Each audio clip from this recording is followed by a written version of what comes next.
Quero convidar você para abrir a Bíblia, a carta de Paulo aos Filipenses, capítulo 4. Filipenses 4.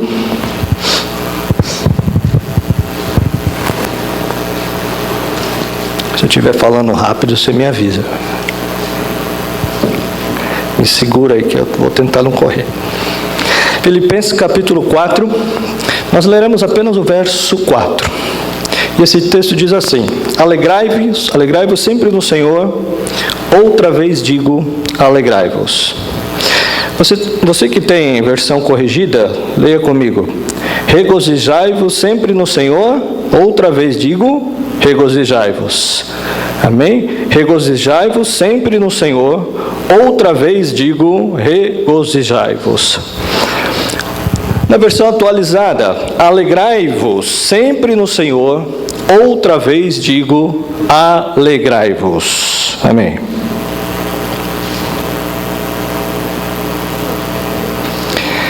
Eu quero pedir permissão para você nessa noite, para te fazer uma pergunta. Para te fazer uma pergunta pessoal. E eu sei que você não gosta de perguntas pessoais. Aliás, nós não gostamos de perguntas pessoais. Porque toda pergunta pessoal invade a nossa privacidade. E toda pergunta pessoal nos põe contra a parede.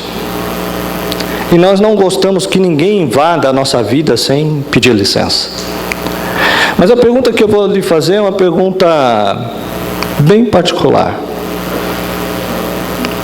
E eu gostaria que você entendesse como se nós estivéssemos numa conversa bem íntima. E a pergunta que eu tenho para lhe fazer é essa: você é uma pessoa feliz? Você é uma pessoa alegre? Não precisa ter muita pressa para responder essa pergunta não, porque essa pergunta não é tão simples e nem é tão óbvia quanto parece. E eu vou explicar.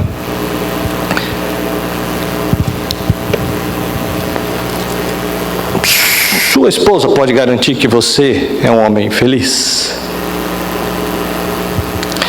Seu marido pode garantir que você é uma mulher feliz? Lá em Provérbios 31 diz que os filhos da mulher virtuosa se levantavam e diziam: mamãe é uma mulher ditosa, mamãe é uma mulher feliz. Seus filhos podem dizer isso a seu respeito? Seus pais podem dizer isso a seu respeito? Seus amigos, seus parentes, seus vizinhos, seus colegas de trabalho, seus colegas de escola podem dizer isso a seu respeito? Os membros da tua igreja podem dizer isso a teu respeito? É muito provável que a essas alturas você já esteja aí criando alguns mecanismos de defesa no teu coração. Talvez você esteja até pensando: o pastor está fazendo essas perguntas porque ele não conhece a minha vida. Porque se eu contar a minha história, até pedra chora. Talvez você possa até argumentar: mas será que dá para ser feliz no mundo de hoje? Com tanta violência, com tanta injustiça, com tanta corrupção, será que dá para ser feliz? E quando eu penso nisso, eu lembro que Paulo escreveu esse texto não hospedado num hotel 5 estrelas em Roma. Paulo estava preso, Paulo estava algemado, Paulo estava no corredor da morte, Paulo estava na antessala do martírio, Paulo estava com o pé na sepultura e com a cabeça embaixo da espada de Roma. E ele escreve: alegrai-vos sempre no Senhor, outra vez digo, alegrai-vos.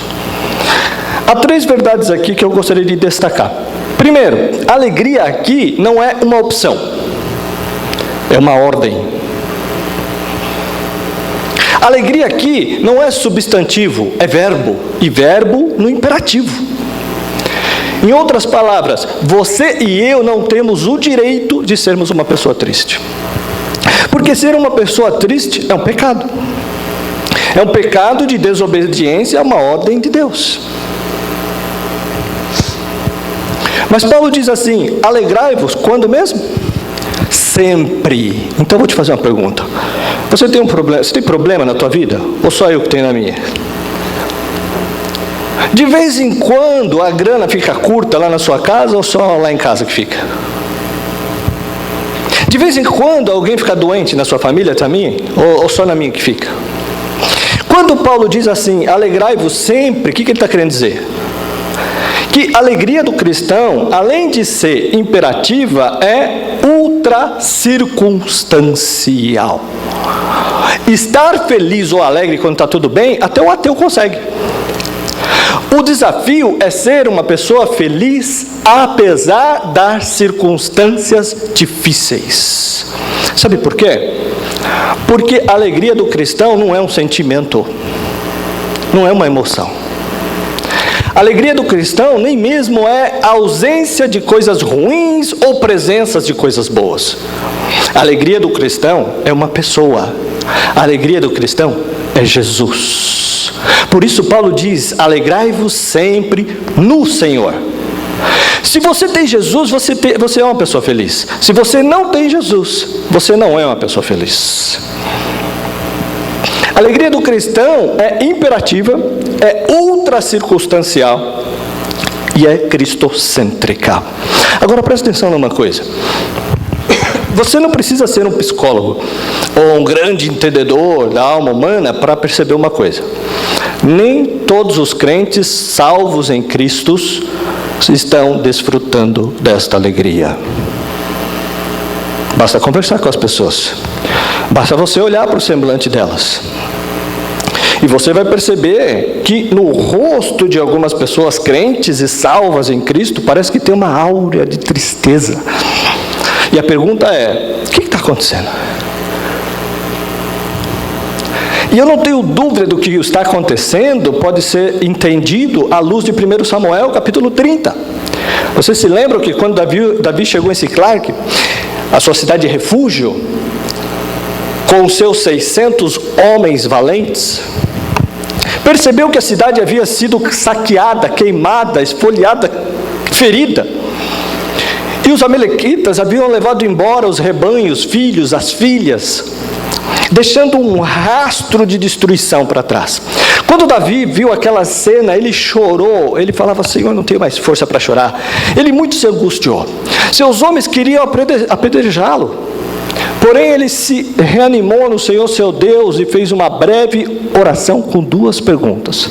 Perseguirei eu o bando? Alcançá-lo-ei? Em outras palavras, ele estava perguntando assim para Deus, Deus, eu estou levando de goleada do inimigo, eu vou aceitar passivamente até a decretação da derrota ou eu vou reagir? E Deus respondeu para Davi, reaja, Davi. Porque tudo que o inimigo tomou de você, você vai trazer de volta. O Deus a quem estamos servindo e adorando nesta noite é o Deus da restituição. Ele pode trazer de volta a alegria para o teu coração. Ele pode trazer de volta a paz para a tua casa. Ele pode trazer de volta a harmonia para o teu casamento. Ele pode devolver aquilo que o inimigo roubou de você. Agora, nós precisamos identificar nesta noite quais são os ladrões que estão roubando a nossa alegria. Eu estou certo que a carta de Paulo aos Filipenses nos fala sobre esse assunto. Cada capítulo desta carta fala de um ladrão diferente da alegria. Com a sua Bíblia aberta aí em Filipenses, vamos identificar esses ladrões. O primeiro ladrão da alegria está aí no capítulo 1, versículo 12. Filipenses 1, 12.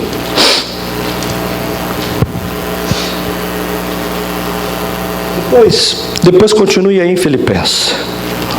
Paulo escreve assim, meus irmãos, eu quero cientificá-los de que as coisas que me têm acontecido têm antes contribuído para o progresso do Evangelho. Olha, note uma coisa, as coisas que me aconteceram, as coisas que me têm acontecido, as coisas que nos acontecem são as circunstâncias da vida.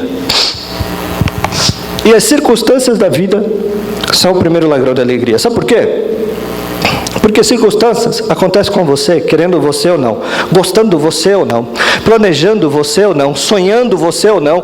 As circunstâncias acontecem a revelia da tua vontade, a revelia do teu querer. E às vezes essas circunstâncias chegam de súbito, sem mandar telegrama, sem mandar aviso prévio, sem tocar campainha. chega na tua vida e transtorna o teu coração e põe a tua vida de ponta cabeça. É uma enfermidade repentina, é um acidente grave, é um luto traumático, é um divórcio doloroso, é uma perda financeira radical, é uma situação que você não imaginava e que de repente chega na tua vida e transtorna o teu mundo. Se você não tomar cuidado, essa circunstância leva embora a tua alegria. Pensa comigo no pai, numa mãe que cria uma menina com todo zelo e carinho. E no dia do casamento, o pai, com muita alegria, leva essa filha ao altar, imaginando que a sua filha vai construir um castelo de felicidades. E de repente essa menina descobre que se casou com um homem bruto, rude, violento, infiel, que vai transformar a sua vida num pesadelo. E que aquele casamento que tinha tudo para ser um projeto de felicidade se arrasta ferido, machucado, traumatizado para as barras de um tribunal por um doloroso divórcio. Se você não tomar cuidado, isso leva de embora a tua alegria. Imagina você, vai ao médico para o exame de rotina. De repente você descobre que está com uma doença grave, talvez incurável na perspectiva da medicina. Se você não tomar cuidado, isso leva embora a tua alegria. Imagina você, num casamento de 5, 10, 15, 20 anos, 30 anos de vida conjugal, harmonia, fidelidade, respeito e amor. De repente, uma traição, uma punhalada nas costas, uma situação de dor, de vergonha, de tristeza, de opróbrio, de infidelidade. Se você não toma cuidado, isso leva embora a tua alegria. Circunstâncias, circunstâncias, circunstâncias. Quando o apóstolo Paulo diz assim: meus irmãos, eu quero que vocês saibam que as coisas que me aconteceram, em vez de roubar minha alegria, contribuíram para o progresso do Evangelho. Eu tenho que perguntar para Paulo: que coisas são essas, Paulo, que aconteceu a você? Que circunstâncias são essas? E ele poderia resumir para nós: olha, eu fui perseguido em Damasco, eu fui rejeitado em Jerusalém, eu fui esquecido em Tarso, eu fui apedrejado em Listra, eu fui preso e açoitado em Filipos, eu fui escorraçado em Tessalônica, eu fui enxotado de Berengue, eu fui chamado de tagarela em Atenas, eu fui chamado de impostor em Coríntios, eu enfrentei feras em Éfeso, eu fui preso em Jerusalém, eu fui acusado em Cesareia, eu enfrentei um naufrágio para Roma, eu fui picado de cobra, eu cheguei em Roma algemado e preso. Mas eu quero que vocês saibam que essas circunstâncias contribuíram para o Evangelho, para o progresso do Evangelho. Esse homem não crê em acaso, esse homem não crê em sorte, esse homem não crê em azar, esse homem não crê em determinismo, ele não tem medo de sexta-feira 13, ele não tem medo de olho gordo. Esse homem sabe que Deus dirige o seu destino. Ele escreve nesse primeiro capítulo, e ele estava preso, e a igreja foi encorajada. Porque ele estava preso, ele evangelizou toda a guarda pretoriana quanto os membros do palácio de Nero. E o que era a guarda pretoriana? Eram 16 mil soldados de elite, a guarda pessoal do imperador, gente que transitava no palácio, que trafegava pelos corredores do poder com desenvoltura e tinha influência no império. Porque Paulo estava preso, não podendo visitar as igrejas, ele começa a escrever as cartas da primeira prisão: Efésios, Filipenses, Colossenses, Filemão. Se ele não tivesse preso, talvez nós não teríamos estas joias preciosas nas nossas vidas. Quando você pensa que a sua vida está de ponta cabeça, quando você pensa que a tua vida é um barco à deriva no mar revolto da vida, na verdade é a mão da providência de Deus que está dirigindo o teu destino. Olhe para a vida na perspectiva da soberania de Deus. Olhe para a vida na perspectiva do cuidado de Deus. Do contrário, as circunstâncias podem levar embora a tua alegria. Vern Chaplin, autor conhecido, escritor que escreveu o livro As 5 Linguagens do Amor. Ele conta uma experiência, quando ele era criança, brincando aos pés da sua mãe. A sua mãe fazia o bordado. Ele olhou o bordado da mãe de baixo para cima, pelo avesso, e disse: mamãe, que coisa feia que a senhora está fazendo. Que é isso? E a mãe percebeu que o filho não estava entendendo nada. Tinha muitas linhas soltas, sem harmonia. E a mãe disse: vem cá, meu filho. Sentou o menino no seu colo e mostrou o bordado de cima para baixo, pelo lado direito. E havia beleza, e havia harmonia, e havia sentido.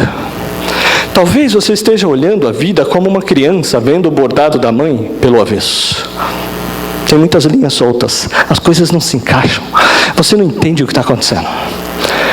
Mas um dia Deus vai sentar você no seu colo e vai mostrar o projeto dele de cima para baixo. E você vai sempre entender que todas as coisas cooperaram para o seu bem, porque é a mão de Deus que dirige o teu destino. Olhe para a vida na perspectiva de Deus, para que a circunstância não roube a tua alegria. Vamos ao segundo ladrão da alegria, capítulo 2. Versículo 3 a 5.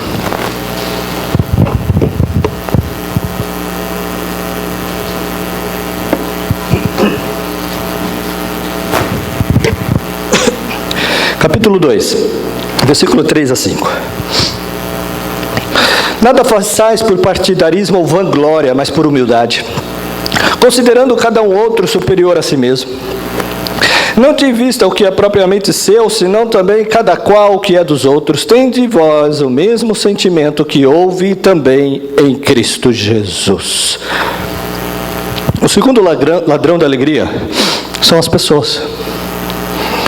Eu preciso dizer para você que nós sofremos mais por causa de gente porque por causa de coisas. Nós choramos mais por causa de gente porque por causa de circunstâncias. Sabe por quê? Porque as pessoas nos decepcionam. E nós decepcionamos as pessoas. Daí, é impossível você ter uma vida saudável, ter um relacionamento saudável, uma família saudável, uma igreja saudável, sem o exercício do perdão. Nós não somos perfeitos. Nós não temos um cônjuge perfeito. Nós não temos filhos perfeitos. Nós não viemos uma família perfeita. Nós não constituímos uma família perfeita. Nós não somos uma igreja perfeita. Por isso nós precisamos perdoar uns aos outros. Sem perdão não há saúde emocional. Sem perdão não há saúde espiritual. O perdão é absolutamente necessário para você ter saúde emocional e espiritual. O Senhor Jesus Cristo chegou a dizer: se você não perdoa, você não pode orar. Suas orações são interrompidas. Se você não perdoa, Jesus Cristo diz que você não pode trazer sua oferta ao altar. Se você não perdoa, você não pode adorar a Deus. Se você não perdoa, você não pode ser perdoado.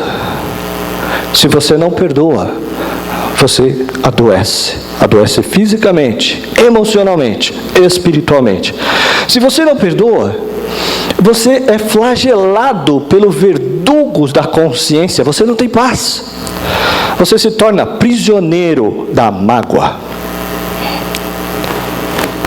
Eu vou te dizer mais. Perdão é uma questão de bom senso. Sabe por quê? Se você guarda a mágoa no teu coração, é a mesma coisa de você beber um copo de veneno pensando que o outro aqui vai morrer. A falta de perdão é autofagia, é autodestruição. Se você guarda mágoa no teu coração, você vai acabar convivendo com a pessoa que você menos gostaria de conviver na vida, 24 horas por dia. Essa pessoa vai manter você sobre algemas, no cabresto. Você vai chegar em casa cansado para tirar uma soneca, e essa pessoa vai deitar do teu lado e tornar-se o seu pesadelo.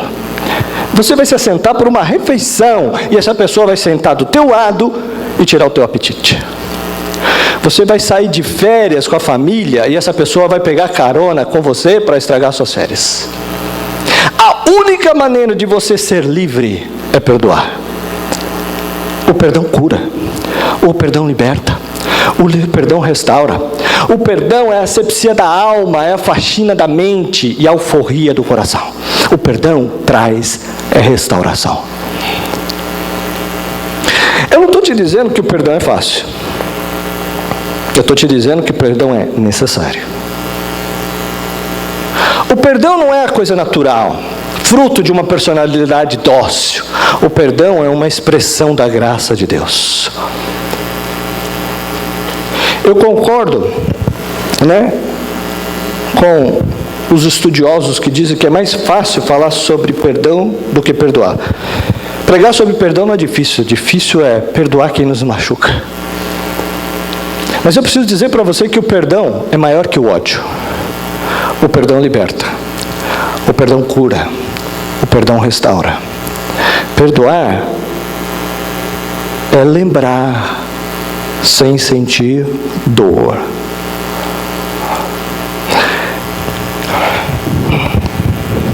Eu fui entender o que é perdão no dia que eu entendi a parábola do credor incompassível. Jesus contou que o rei acertava conta com os seus súditos e encontrou o servo que devia 10.000 talentos.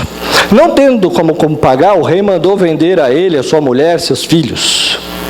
Esse homem clamou por misericórdia, disse: tem paciência comigo, que tudo eu te pagarei. O rei teve misericórdia dele e lhe perdoou a dívida de 10.000 talentos.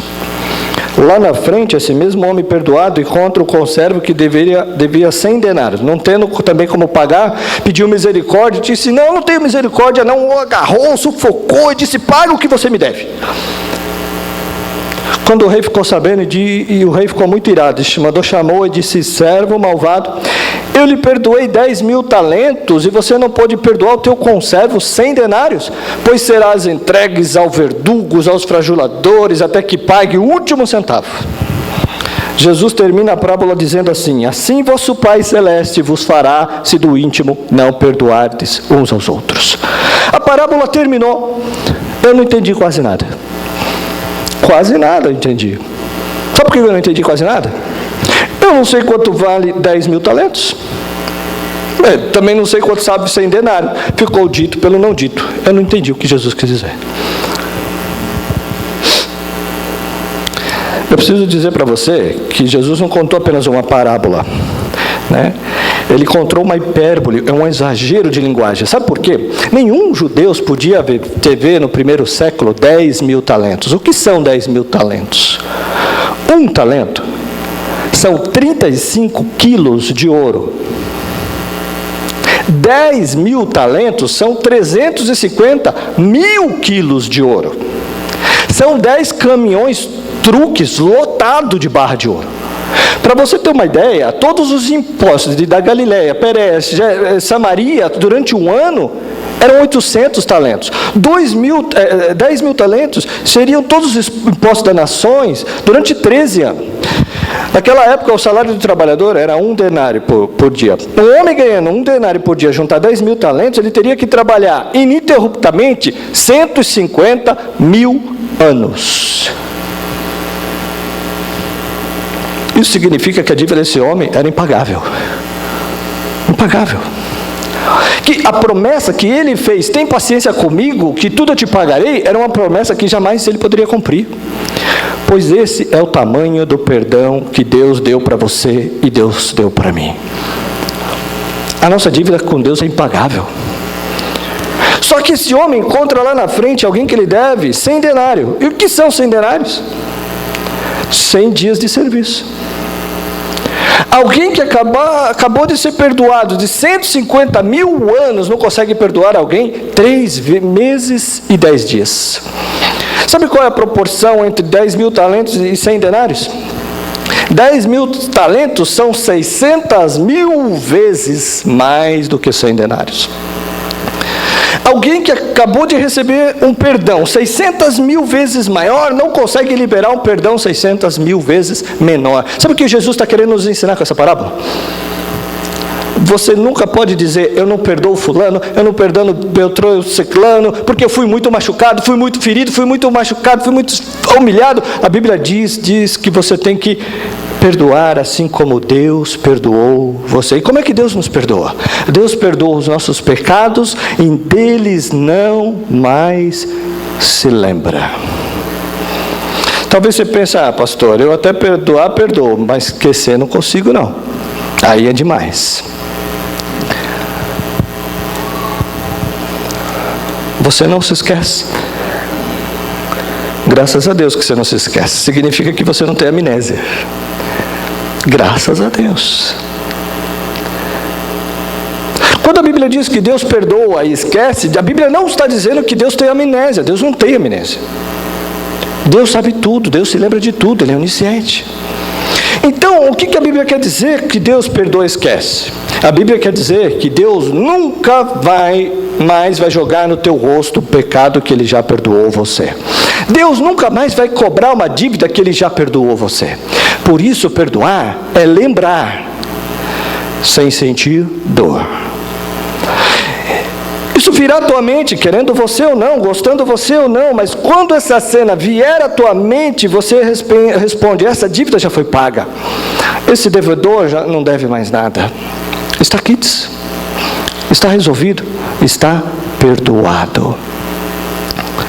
Talvez alguns, esteja perguntando, alguns de nós aqui precisaremos depois mandar uma carta, um e-mail, um telefonema, talvez fazer uma visita, mas em nome de Jesus não guarde mágoa, não guarde ressentimento, sabe? Espreme essa ferida para que haja asepsia, para que haja cura, para que haja restauração. Do contrário, as pessoas roubarão a sua alegria. A igreja de Filipos era uma igreja maravilhosa, era uma igreja missionária. Ajudou Paulo quando ele estava em Corinto, ajudou Paulo quando ele estava em Tessalônica, ajudou Paulo quando ele estava em Roma, ajudou os pobres da Judéia. Aquela igreja, portão para fora era uma bênção, mas portão para dentro era um problema. Até as mulheres da igreja estavam brigando. Capítulo 4, Paulo fala: olha, eu rogo a Cite, dia que a Evódia liderava o bazar da igreja, a Cite não aparecia. No dia que a Cite trabalhava na cantina, a Evódia não passava lá para pegar lanche. Tinha gente trabalhando na igreja desde que ele aparecesse, vanglória. Tinha gente que trabalhava na igreja desde que o grupinho dele surgisse e aparecesse, partidarismo. Tinha gente que só pensava nele mesmo. Tinha gente dizendo: Paulo, você que não está aqui, tem gente aqui, Paulo, que dá azia em copo de sorrisal, não tem jeito. Aí Paulo diz assim: então tem de vós o mesmo sentimento que houve também em Cristo Jesus. Porque quando ele estava na cruz, sendo cuspido, humilhado, envergonhado, ele lá da cruz disse: Pai, perdoa-lhes, porque não sabem o que fazem. Toma a atitude de perdoar, para que as pessoas não roubem a sua alegria. Vamos ao terceiro ladrão da alegria? Capítulo 3, versículo 19.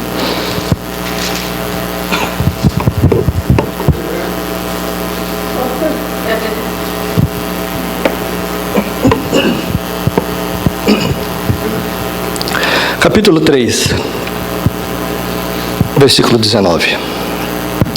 O destino deles é a perdição, o Deus deles é o vento, a glória deles está na sua infâmia, visto que só se preocupa com as coisas terrenas.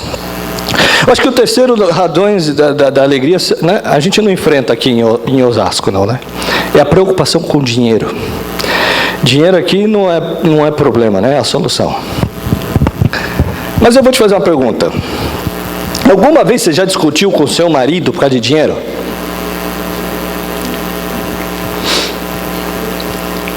Alguma vez você já brigou com a sua mulher por causa de dinheiro?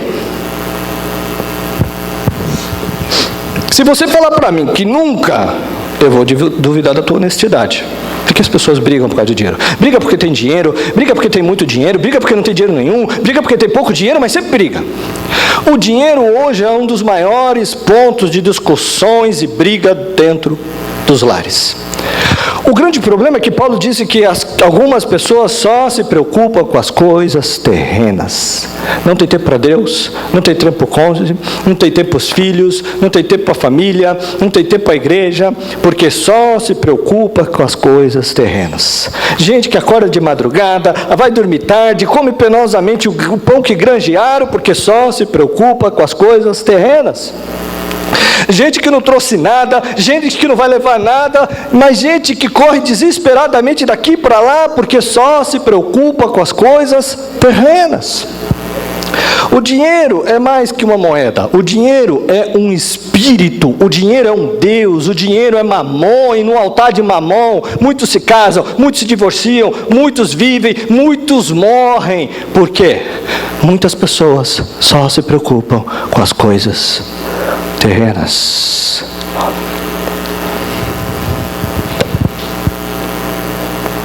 Nós estamos vivendo uma época muito complexa, né, no mundo econômico.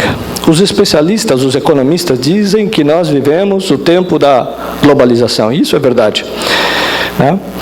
O Tolstói, no seu livro do Lado Oculto da Globalização, ele disse que o mundo é uma aldeia global. E é verdade. O que acontece do outro lado do Atlântico mexe com o seu bolso, aqui e agora.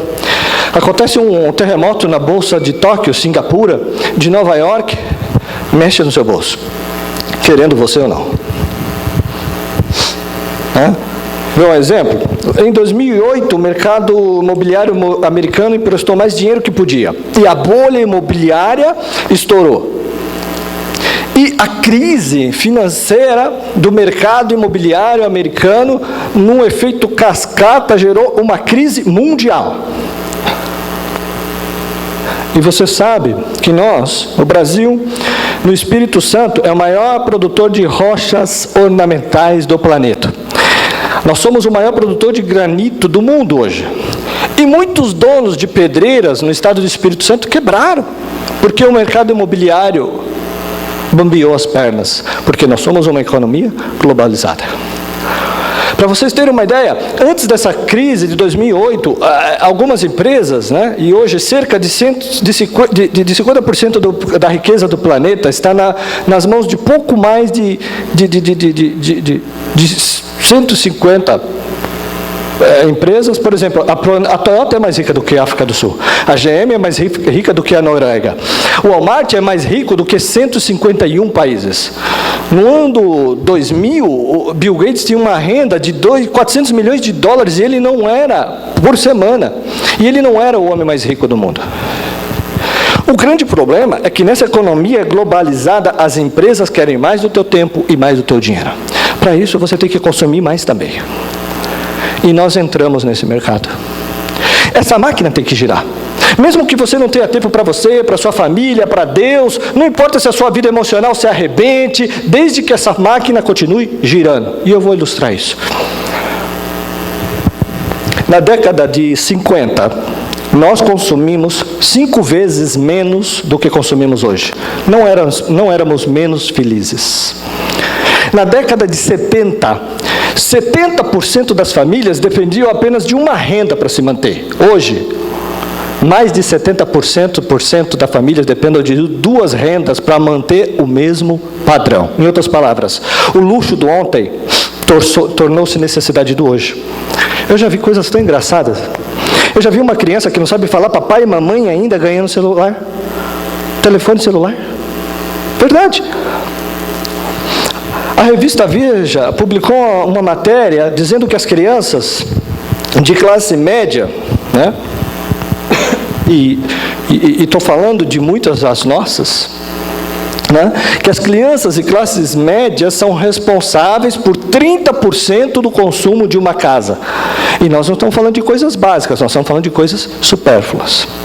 Em outras palavras, levar uma criança hoje no shopping center é um perigo, né? Tem algumas crianças que, se ela não der o que ela quer, ela faz uma confusão na porta da loja, né? Outros dão uma bicuda na canela da mãe. Você já visitou quarto de criança de gente classe média? Já visitou? Gente, tem prateleira do chão ao teto. Uma criança hoje, quando nasce, ela já tem mais brinquedo do que vai conseguir brincar a vida inteira. Você dá um brinquedo para uma criança hoje, ela brinca longas 2 horas, encosta no canto, é sucata, e quer outro. E se você não der, ele tem crise emocional, tem que levar para o psicólogo. Eu tenho um amigo que tem 3 mulheres. Obviamente, a esposa e 2 filhas. Não pense mal do meu amigo. Está vendo o mundo que nós vivemos? Num dia de casamento, que eles foram no casamento, eles falaram para ele: nós temos que comprar sapato novo. É verdade, todo mundo sabe disso, né? Festa de casamento tem que comprar sapato novo. Mas antes de ir para a loja, ele disse para elas assim: vamos dar uma olhadinha no que nós já temos? Abriu o armário e contou 151 pares de sapato. Precisava comprar mais. Como é que você chama isso? Consumismo. Então vou te dar uma definição de consumismo. Consumismo é quando você compra o que você não precisa, com o dinheiro que você não tem, para impressionar pessoas que você não conhece. O grande problema é que algumas pessoas só se preocupam com as coisas terrenas.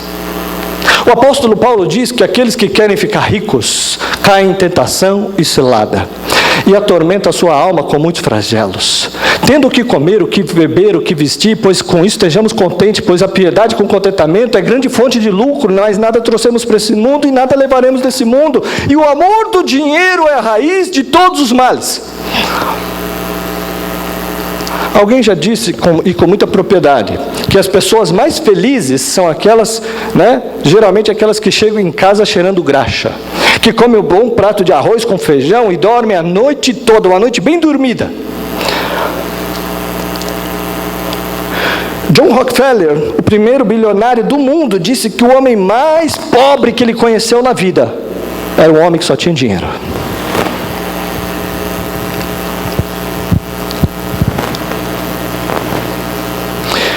Por isso,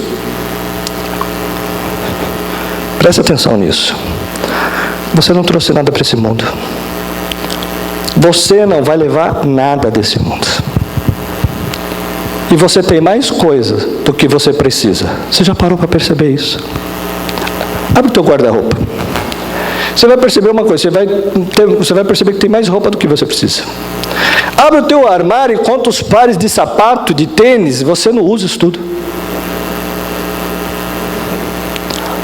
Você vai agregando determinadas coisas que você não precisa. E de repente o consumismo vai gerando em você uma insatisfação porque você não tem esse ou aquele outro produto.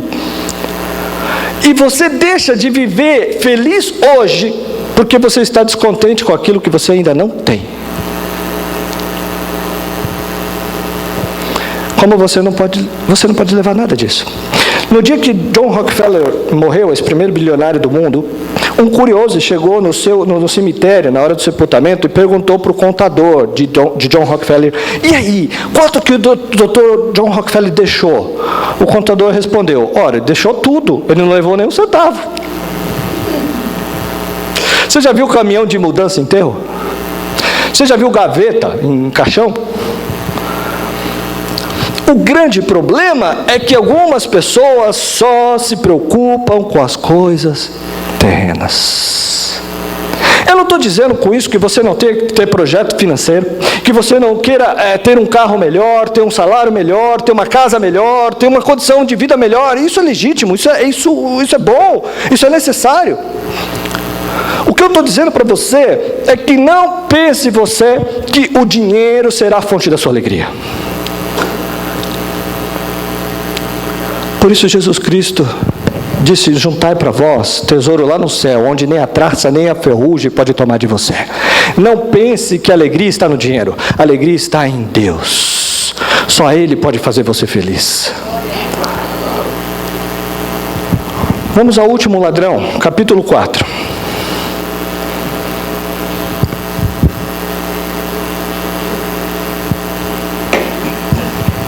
Versículos 6 e 7. O apóstolo Paulo diz: não andei ansiosos com coisa alguma. Em tudo, seja conhecido diante de Deus pela súplica e com ações de graça. E a paz de Deus, que excede todo entendimento, guardará o vosso coração em Cristo Jesus. Quarto ladrão da alegria é a ansiedade. E eu vou te fazer uma pergunta. Você conhece alguma pessoa ansiosa? Você já viu alguma pessoa ansiosa hoje? Tenho certeza que você se olhou no espelho antes de vir para cá. Você é daquele tipo de gente que fica roendo as unhas? Ou daquele tipo de gente que quando o problema está lá na China, você pensa que está batendo na porta da sua casa. Ou daquele tipo de gente que quando não tem problema, você cria um, porque você não sabe viver sem problema. A ansiedade é o mal desse século. A ansiedade é o pecado mais democrático da nossa geração. A ansiedade atinge crianças, adolescentes, jovens, homens, mulheres, anciões, doutores, analfabetos, crentes e descrentes. Aliás, há uma pesquisa mostrando por que as crianças estão ansiosas. Sabia disso? Que as crianças andam ansiosas? Também pudera, gente. Eu não consigo entender algumas coisas. Hoje uma criança faz 4 anos, a gente bota uma mochila de 5 quilos nas costas do coitadinho e haja agenda. É aula de inglês, de natação, de Kumon, de não sei o que. A criança não pode ser mais criança hoje. Anda estressada.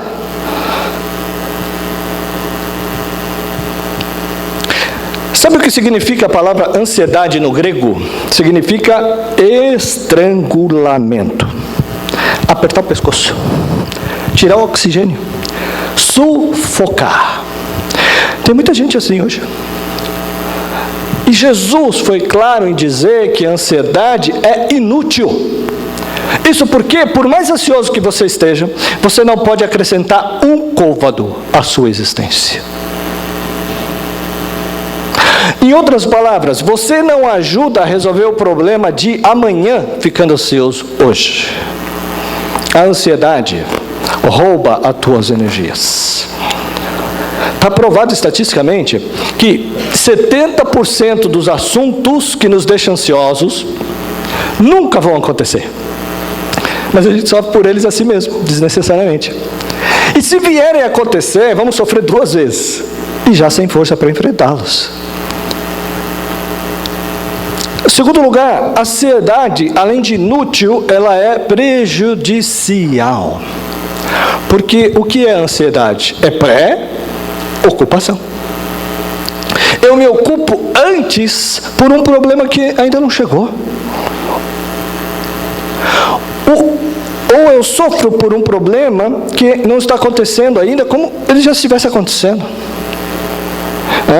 O pastor Dias, ele conta que quando ele era seminarista em Campinas, um dia ele levantou para tomar água, o bebedor ficava no corredor, e ele está atravessando o corredor e viu uma porta do quarto do colega aberto, e quando ele olhou, ele estava chorando convulsivamente, as lágrimas estavam pegando, ele entrou, o que está acontecendo? Morreu alguém da sua família? Tem alguém doente? O que aconteceu? Ele falou, estou com medo da minha mãe morrer. Mas que hospital que ela está? Não, ela não está doente, não, eu só estou com medo dela morrer um dia. Tem 30 anos isso, a mulher está viva até hoje. Ansiedade.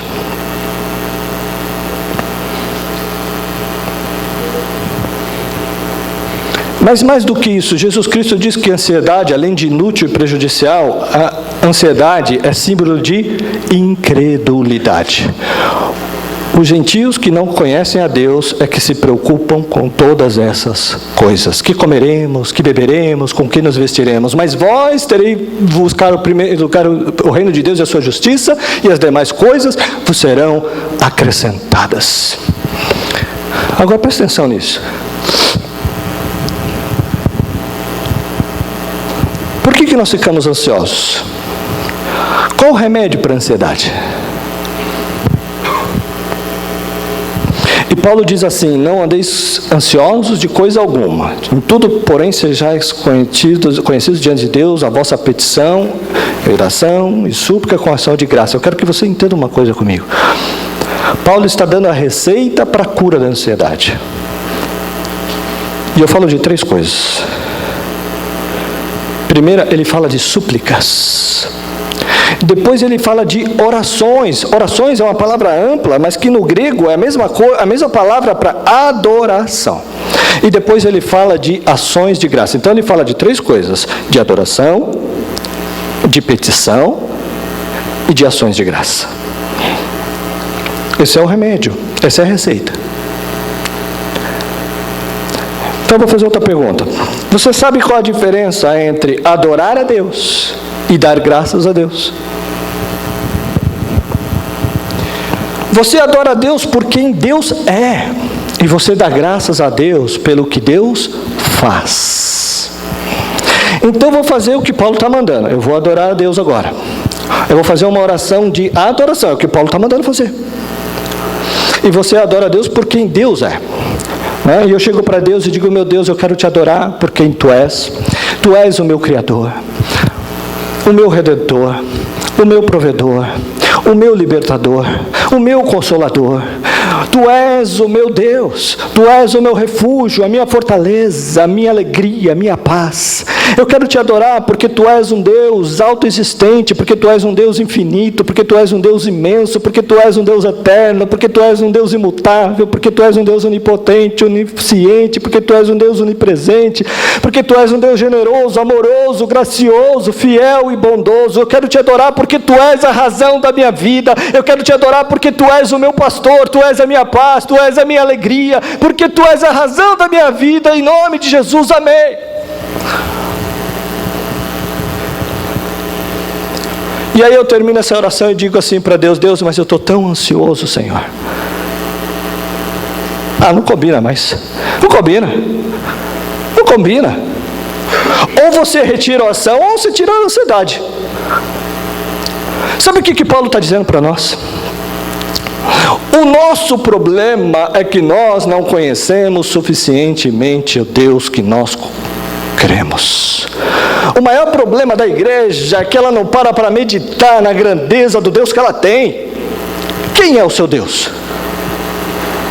O profeta Isaías parou para pensar sobre isso no capítulo 40 do seu livro e disse: o meu Deus é aquele que mede as águas dos oceanos com a concha da sua mão. O meu Deus é aquele que mede o pó da terra em balança de precisão. O meu Deus é aquele que desenrola o céu como uma cortina. O meu Deus é aquele que sabe, que conhece as estrelas do firmamento e chama cada uma delas pelo nome. Por ser forte, força e grande em poder, nenhuma delas vai faltar. Pergunta para um astrônomo qual é o tamanho do universo. Ele não sabe. Mas você e eu sabemos que o universo não é infinito, porque infinitude é um atributo exclusivo de Deus. Mas os astrônomos projetam que o universo deve ter mais de 10 bilhões de anos-luz de diâmetro. O que significa isso? Significa que se você entrasse numa nave espacial voando à velocidade da luz, 300 mil quilômetros por segundo, você levaria 10 bilhões de anos para ir de uma ponta a outra. Pois o seu Deus é maior que tudo isso. O seu Deus criou tudo isso. E esse Deus é o seu Pai. Ele fala: não andeis ansiosos com coisa alguma. Se você perguntar para um astrônomo quantas estrelas existem, eles não sabem explicar para você. Mas eles já sabem que há mais estrelas no firmamento dos bilhões de mundos estelares do que grãos de areia em todas as praias, em todos os desertos dos nossos planetas. Vai um dia à praia, junte as duas mãos de grão de areia, leva para casa, coloca numa tábua de vidro e conta quantos grãos de areia você tem num punhado de mão. Pois há mais estrela no firmamento do que todos os grãos de areia, de que todas as praias, de que todos os oceanos. Deus não apenas criou todas elas, Deus conhece cada uma delas pelo nome, e por ser forte, força e grande poder, nenhuma delas vem a faltar. Esse é o seu Deus. Não andeis ansiosos de coisa alguma. Mas não é apenas o macro-universo que nos espanta, não, o micro-universo também. Se você chegar na sua casa hoje, pegar uma folha bem pequenininha lá no seu quintal, essa folha, ela é mais complexa do que a cidade de Osasco. Se você chegar em casa hoje, pegar uma gema de ovo e colocar numa frigideira, essa gema de ovo é mais complexa do que qualquer máquina que o homem jamais inventou. Dr. John Wilson, prêmio Nobel de oftalmologia, disse que você e eu temos 2 milhões de filhos duplos encapados em cada um dos nossos olhos, e se não for assim, haveria um curto-circuito e nós ficaríamos cegos. Dr. Marshall Liebenberg, prêmio Nobel, ele fez uma das mais descobertas no século passado. Ele descobriu que nós temos 60 trilhões de células no nosso corpo. E mais, em cada uma dessas células tem 1,70 m de vida DNA, onde em cada uma delas está gravado e computadorizado todos os seus dados genéticos, a cor dos seus olhos, a cor do seu cabelo, o seu temperamento. Se você pegasse a fita DNA do seu corpo e espichá-la, você tem 102 trilhões de metros de fita DNA no teu corpo. Você tem 102 bilhões de quilômetros de fita DNA do seu corpo. A vida DNA do seu corpo dá para dar diversas voltas no sistema planetário. E códigos de vida, diz o doutor, que não pode surgir num acaso, não pode surgir espontaneamente, não pode surgir num Big Bang, numa explosão cósmica, não pode surgir por evolução. Isso foi plantado em você por Deus Todo-Poderoso, aquele que é o Senhor dos céus e da terra, e Ele é o céu Pai, e Ele está dizendo: não andei ansiosos por coisa alguma. Esse é o seu Deus. Esse é o nosso Deus. Quando você conhece a Deus e adora a Deus, não poderia existir espaço no nosso coração. O resultado disso é que Paulo diz: e a paz de Deus guardará o vosso coração e a vossa mente em Cristo Jesus. A ansiedade tem que ir embora. E no lugar da ansiedade vem morar a paz de Deus. E essa palavra guardará é montar guarda, é montar sentinela. Significa o seguinte: que Deus monta uma guarda celestial ao redor da tua cabeça, ao redor do teu coração.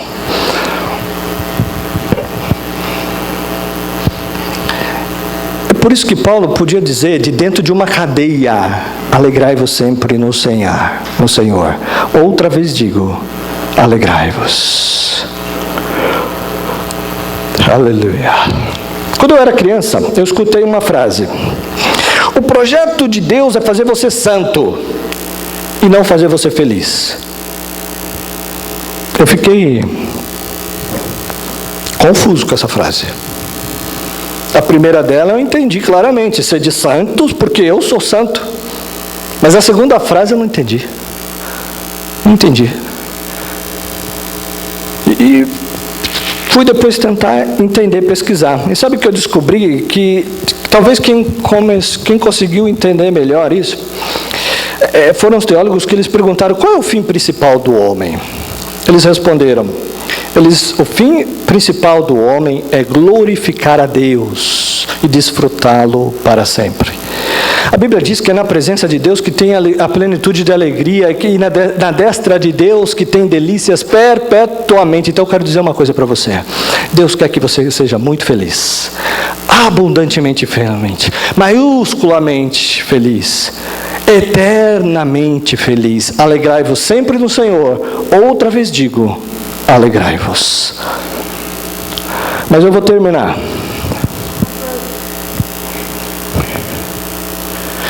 E eu queria pedir licença a você para te fazer uma pergunta pessoal. E eu sei que vocês não gostam de perguntas pessoais. Aliás, nós não gostamos de perguntas pessoais, porque toda pergunta pessoal invade a nossa privacidade, toda pergunta pessoal nos põe por contra a parede. E nós não gostamos que ninguém invada a nossa vida sem pedir licença. Mas eu vou fazer essa pergunta como se nós estivéssemos numa pergunta bem particular. E a pergunta é essa: você é uma pessoa feliz? Você é uma pessoa alegre? Que Deus possa nos dar essa resposta nessa noite. Amém.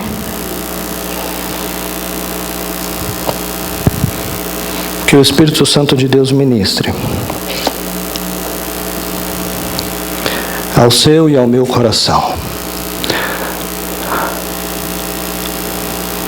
Se nós juntarmos tudo que já ouvimos, tudo que já aprendemos, em todos esses anos que sentamos em nossos bancos, há muitos livros para serem escritos, há muita coisa para contar. Mas o quanto disso tudo que você já ouviu a tua vida toda, inclusive esta noite, vai mudar ou não a tua vida, depende única e exclusivamente de você. Esse Deus Todo-Poderoso, esse Deus do universo, que morreu na cruz para que você seja feliz,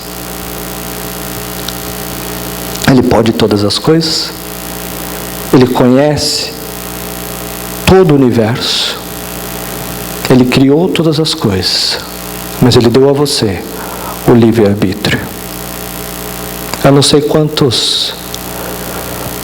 tempo mais precisa para começarmos a ser felizes hoje com aquilo que Deus nos deu e sermos gratos a Deus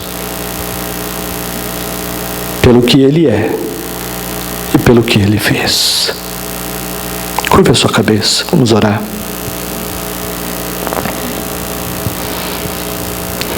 Senhor, Tu és a fonte da nossa alegria. E nada neste mundo pode nos trazer a verdadeira alegria a não ser o Senhor, Pai. Jesus é a nossa alegria. E é por causa dele que nós cantamos e nos exultamos na Sua presença. Deus, traz a alegria da salvação ao coração do Teu povo. Alegra a Tua igreja. Tira de nós, ó Deus, o espírito angustiado e cobre-nos com veste de louvor. Porque a alegria do Senhor é a nossa força. E nós queremos viver exultando nesta alegria que vem do Teu trono para o nosso coração. Restaura a sorte da Tua igreja. E traz sobre nós este óleo da alegria. Para que vivamos de modo digno nesse glorioso Evangelho que nos alcançou. Abençoa, Deus, para a glória de Jesus. Amém.